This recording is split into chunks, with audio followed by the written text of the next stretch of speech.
Number 1 જેમાં આપણને એક મેન્યુફેક્ચર કંપનીની 40% આપણને પીવીઆર આપીને માર્જિન સેફ્ટી એટલે એમઓએસ પણ આપણને 40% આપેલું હોય. એમાં આપણે 4 વસ્તુ શોધવાની: break even point, net profit, fix cost અને sale required to earn the profit.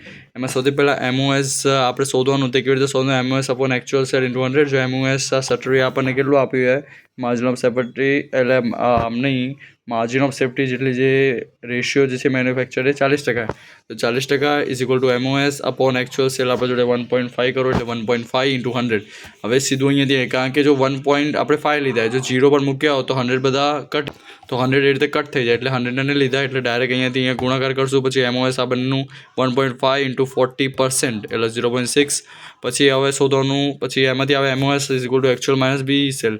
MOS 0.6, actual 1.5 હતું, માઇનસ બી સેલ.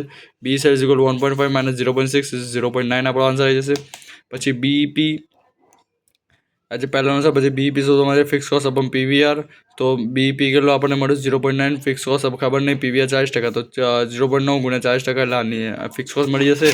પછી આપણે શોધવા માટે નેક્સ્ટ પ્રોફિટ જે છે, સેલ આપણને 1.5, પીવીઆર 40%, પછી માઇનસ ફિક્સ કોસ્ટ આપણે જેમાં શોધી 0.36 અહીંયાથી માઇનસ કરી દેવાની એટલે આવશે 0.24. પછી સેલ ફોર એક્સપેક્ટેડ પ્રોફિટ, તો fix cost plus profit divide by PVR. તો ફિક્સ કોસ્ટ આપણને મળી હતી 0.36 અને પી અહીંયા પ્રોફિટ 0.24 આવ્યું છે. એ પણ નહીં આવ્યું કારણ કે અહીંયા આપણને આપી દીધું હતું ઓલરેડી કે cell required to earn profit is ₹30 lakhs. હવે 30 lakhs જો છે તો 30 ડિવાઇડ બાય 100 એટલે કરશું તો 0.3 આવી જશે, અને ડિવાઇડ બાય 40 તો કર્યા ભાઈ આપણને 40% ડિવાઇડ બાય એટલે 1.65 આપણો આન્સર આવી જશે.